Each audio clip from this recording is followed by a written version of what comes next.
STEM degrees. People that are my age, you probably know what I'm talking about. Science, technology, education, medical. That's what we were coached to do. Now that we came out of college, we're too good to get our hands dirty, right? We feel like we have to have a better career. I had somebody apply to a marketing position that just graduated from Cambridge that had a degree in dance, evolution, and political science. Right? Like these degrees, and the degrees they're coming out with, just they don't make any sense, a lot of them. So that's a challenge. The biggest one that everybody's starting to talk about is the low birth rate. So think about it. If you think about your parents, they probably had multiple siblings, 3, 4, 5, 6. Me, my wife and I, we only have one, so we're -1. A lot of people don't even have kids at all. So the generation's going to continue to shrink, and we're not going to refill those positions. Okay? And then the last one, what we always used to count on in America is immigration.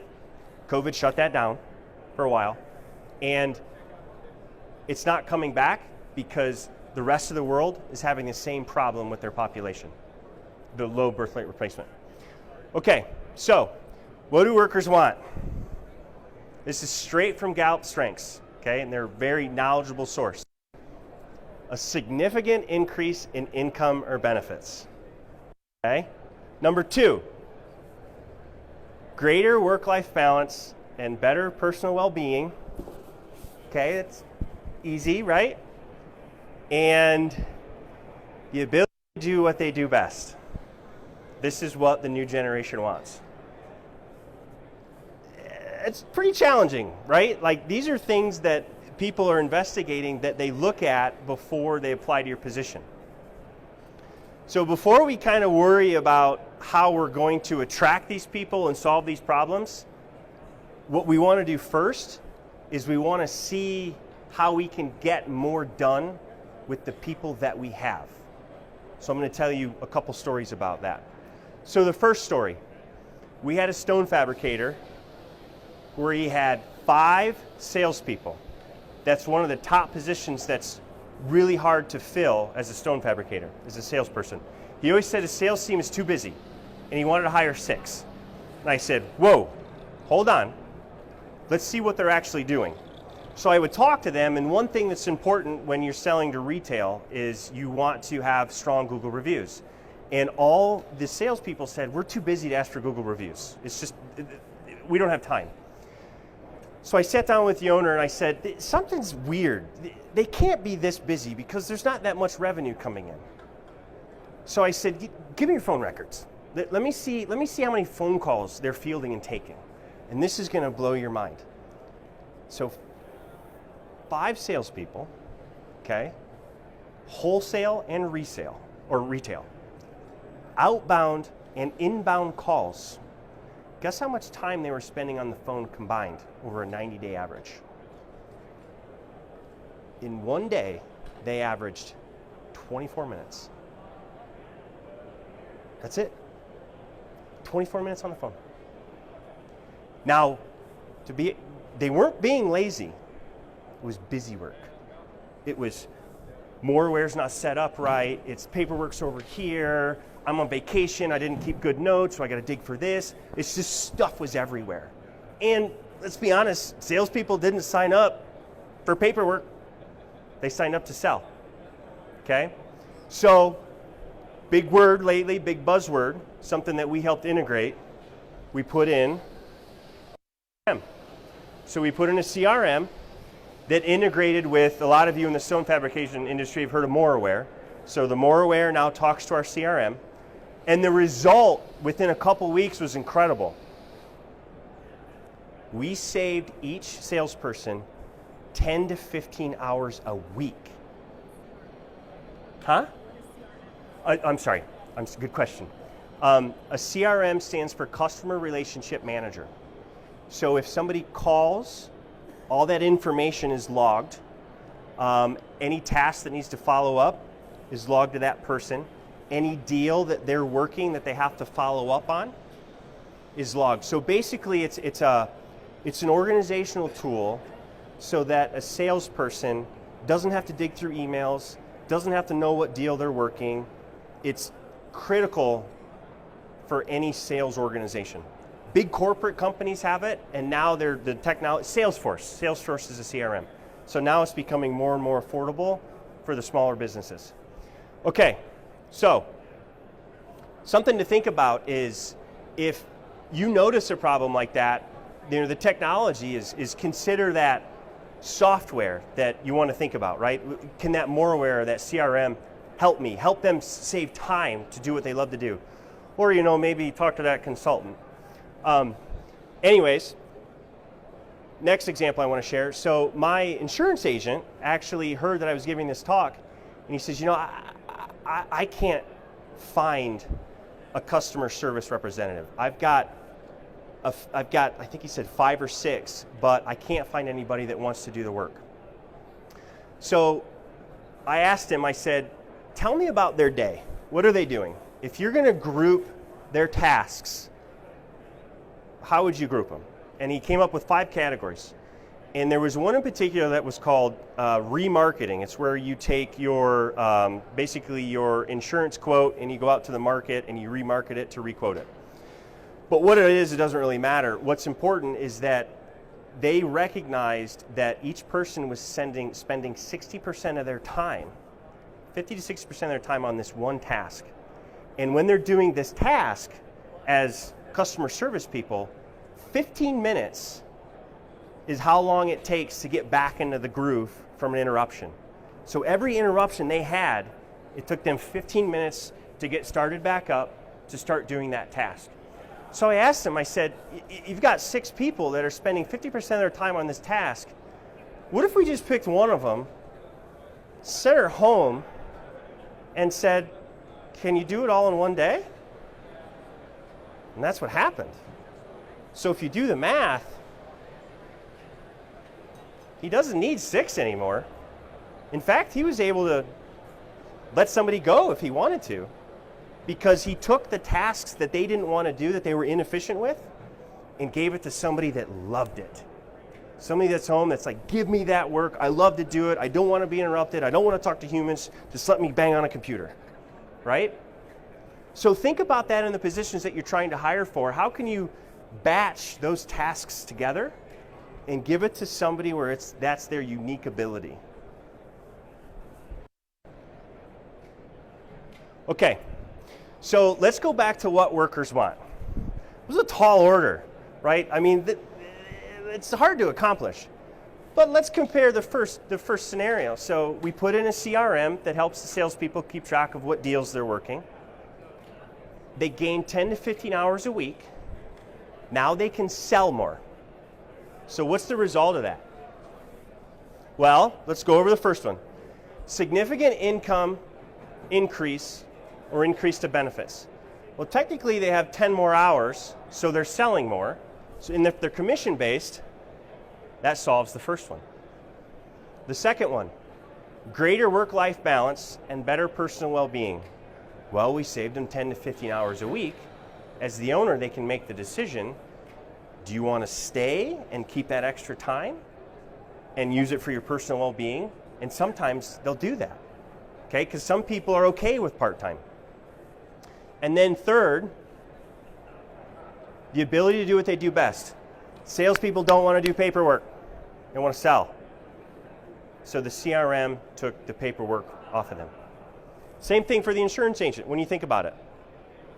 That money that we saved from not having to hire those 2 people, you could redistribute that and increase their wages, right? If you could take the wages of 2 and give it to 4, that's a 25% increase in pay. That's a big deal. And that work-life balance, if they have the option to work from home, you can't get any better than that. In the ability to do what they do best, that 50% that nobody wanted to do, they took it away from them and gave it to somebody that loved it. We all have something that we love to do and things we don't. Think about that with the people that report to you that are in your organization. And you got to get your hands dirty though. Like you got to go out, you got to see what they're doing, you got to understand their job, because as you know, it just shows that you're taking the time to come to this event, you're lifelong learners. You can recognize it before they do. So you're the best person to help. Okay, so let's say you can't solve that problem. You've squeezed as much out of that lemon as you can. One of the biggest problems is when you hire right now is a revolving door. You hire them and they leave. You hire them and they leave. We call it the revolving door. What you're hiring are job hoppers. They're looking for the next green grass. What's the next bonus? Is this culture's going to be cooler? My buddy said this was awesome. They're going from job to job to job to job. We don't want those. The best people are not looking for a job. So I want to repeat that. The best people are not looking for a job.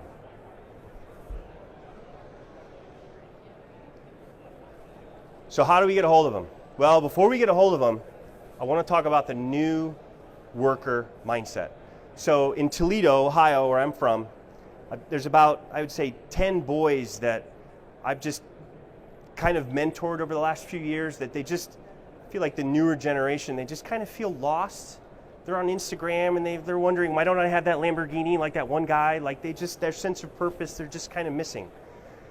And I'll text them and we'll get together for coffee or drinks every once in a while. And I also play a lot of volleyball back home. And one of the dads that I play with, he approached me and said, hey man, I know you're talking to my son, Jesse Jr., but he won't talk to me about college. He won't tell me what he's got planned. And I said, well, I'll ask him. I'll see what's on his mind. So I texted him. And this is what he responded. 17 years old. I said, hey Jesse, no college? Interesting, how come? Verbatim. College is a waste of time when you can start your career sooner. It's the biggest reason for debt in the world. It's not even like the real world. In college, they make you write a 10-page essay. In the real world, you get 60 seconds or a 4-sentence email. It's not realistic, and they're just taking my money. This is a 17-year-old. And that's this whole generation. They're not lazy. We didn't have the option to research, to see what the career was going to be like, to understand the impact of this debt, this burden. All the news coverage of where people can't make their house payments and they're worried when debts are going to be due. Like, they're scared. And this is what they're thinking about. So when they're digging, when they're researching, these 16, 17-year-olds, can you answer their questions? 72% of their decision is made before they even apply. So let me give you a checklist. Do you talk about your culture? Do you say how awesome it is? Do you say how the people have worked there for 30 years? Do you describe the career progression? Am I going to be stuck like my dad? Or is there a way for me to grow, to do other things, to make more money? Are they leaving reviews? Reviews are king. When's the last time you bought something on Amazon that had 50 reviews versus 5,000? Not going to do it. Glassdoor is where your employees can leave their reviews. Updated LinkedIn profiles. This sounds a little weird, like why would we do that? Well, if somebody's looking to work at this position and they go on LinkedIn, they say, oh, I didn't realize my second cousin works there. I'm going to see what he thinks, right? Ask your people to take the time to update it. It also shows tenure. They've been there for 10 years, 20 years, 30 years. That's a big deal. Celebrate your employees in public on Facebook. Somebody breaks a sales record, talk about it. Somebody just did 10 years in business, talk about it. Okay, celebrate that stuff because that's just opening the door of what your culture is really like. And you want people on your bus that fit your culture.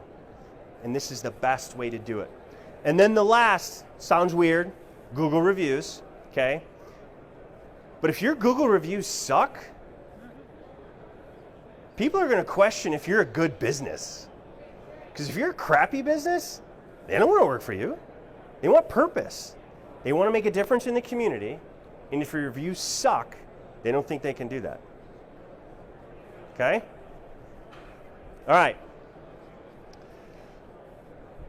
3 words in the English language that have never been put together. Sexy job descriptions. All right, let's show a standard job description. You all have this. You can admit it. I know you do. And you're not supposed to put big words on the screen, but I did it anyways. All right, company name is a woman-owned small business looking to add a member to our design team. You must be self-motivated, energetic, ready to expand on our past success with fresh ideas and concepts that can add a virtual experience to our brick and mortar storefront. Pretty standard. We've all got one. Probably pulling yours up right now. Let's talk about a sexy one. Company name is hiring an experienced kitchen designer. This is a great position for an energetic self-starter who loves talking to customers and designing beautiful home-changing kitchens. Don't settle for a boring, strict, and stuffy work environment. At Company Blank, many team members have been here for over 30 years, proving we put relationships and family first. Be part of a great team that values you. Who's this role right for? A team member who is a kitchen designer tired of big box employment, corporate rules, boring work, and strict schedules. How does that make you feel? Right? It's about you. It's not about them. It's about how I can help you be a part of this culture. Be here for the next 30 years because there's social proof everybody else has done it. I'll let you know who it is, okay? All right, now everybody's probably thinking, oh great, I get to rewrite my job descriptions. So here's the tech part of the presentation. Has anybody heard of ChatGPT? Okay, the techie guys have. So I'm not going to go deep into it. I want to leave you with something that you can use yourself. So ChatGPT is a free AI tool. It's going to scare the heck out of you once I show you, but it'll be fun. So we're going to do this live. Hopefully it works. So this is ChatGPT. It's free. You can sign up. Hey ChatGPT, write me a playful job description for a countertop installer that expresses our values towards employees, family-oriented, and loyal to our employees. It shouldn't include anything about cutting countertops. That's it. That's all I did. You ready? Doot, doot, doot, doot, doot, doot, doot. Give it a second. Come on, baby. How often does this happen for you? Depends on what you put in there. 2 out of 10, you'll get the red sentence. Thank God I took. You tested this one? I tested it. Got it. All right, looks like we failed. Well, thankfully, I have screenshots. Yeah, we tried. Well, I have screenshots. So this is what it came back with in 5 seconds. We are seeking a skilled professional who values family and loyalty to join our countertop installation. If you take pride in being part of a supportive work family and delivering exceptional customer service, then this may be the perfect opportunity for you. Blah, blah, blah, blah, blah. Okay? Big words, though. Big words. So I went back to ChatGPT and I said, hey, make the job description more exciting and at a 3rd grade reading level. Listen to the difference. We are looking for a super awesome person to join our countertop installing team. If you love working with your hands, having a great eye for detail, and love helping others, then this is the job for you. We treat everyone like family. We're looking for someone who is always there for us, works really hard, makes our customers smile. 20 seconds of effort. ChatGPT, free. Highly recommend it. Now, just for a little fun, I asked it to turn it into a Kanye West rap. I'm not going to read that one. No, you go ahead. You need practice. Isn't that something? So this tech will help you tremendously. All right. Last thing I want you to think about. You need to market the job for the right people. You said you needed installers, right? So let's think about what we need in an installer. We need somebody that's handy. We need somebody that can deal with homeowners. And we need somebody that is willing to travel to different locations. Okay? I do not recommend trying to steal that person from another fabricator because they're trying to do it to you. Bad idea, okay? What you want to do is you want to find a career path where becoming an installer is an upgrade. What is a progression of a certain industry where becoming an installer helps them provide better for their family? Here's a great example. Roofers, good with their hands. They travel to locations and they deal with homeowners. Let's think about what sucks about that job. Well, depending on where you're at, if it rains, I don't get paid. If it's hot, it sucks. A lot of times the owners misrepresent the business and I don't know where my paycheck's coming from. A lot of times I'm working with ex-convicts, so I don't know if my car's gonna be, busted into the next day. And it's the most dangerous job in the United States. Hey, roofer, come work with us where you're always gonna get a paycheck. We care about you. We're a stable business. And when it rains, you're still gonna get paid. Yeah, and some AC. That's what we wanna do. We wanna bring people up, okay? Now after we have that group, great, where do I find roofers? Well, here's how you find roofers. There's two types of technology. First one, geofencing. Super creepy. You guys have heard me talk about it at ISFA. So we want to figure out all the roofers in your city. And then we know that roofers go to get their shingles at 7 a.m. in the morning. So we want to draw a map around all the roofers. And we want to keep track of all the phones that are there between 7 and 8. Then the next super hot day, you take over their phones and you say, hey, wouldn't it be awesome to have some air conditioning? Come on over to be a fabricator. That's how it works, okay? Another one that I know fabricators have trouble in hiring for, customer service reps. A great group to tap into to upgrade, big box sales associates.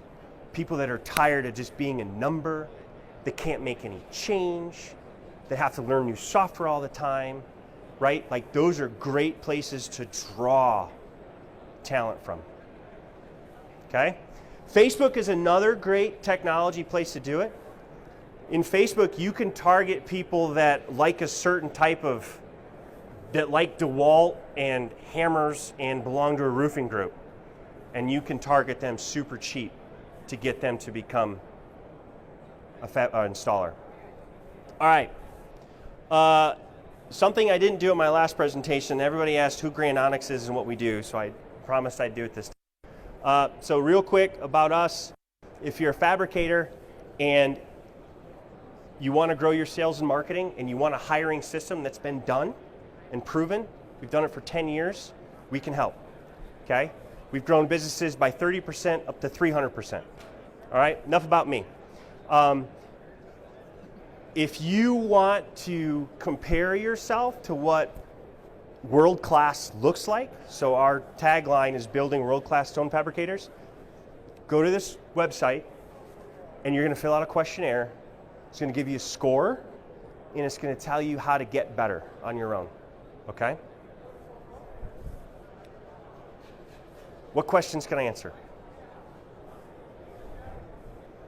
Not a good sign. None? No questions? Good? It's recorded, right? Where can they pick it up at? The Facebook group for Tice? Okay. All right. Nancy, where's our booth and where can I answer one-on-one questions? 6052, and I'm going there right now, right? Okay, and then tomorrow we're having a roundtable session, and these two gentlemen in the back, they specialize in recruiting for stone fabricators. Their knowledge base is very deep, They'll be in attendance with me. Would love to just kind of have a powwow and talk through how we can help you guys recruit on your own. Okay? Anything else I should add? What time's that tomorrow? Do we know? Okay. We'll have to search it. I feel like it's around the same time. It's on the app. So, okay. Thanks for coming.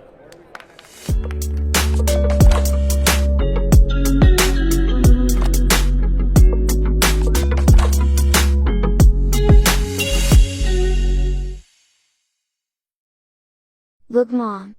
I made that.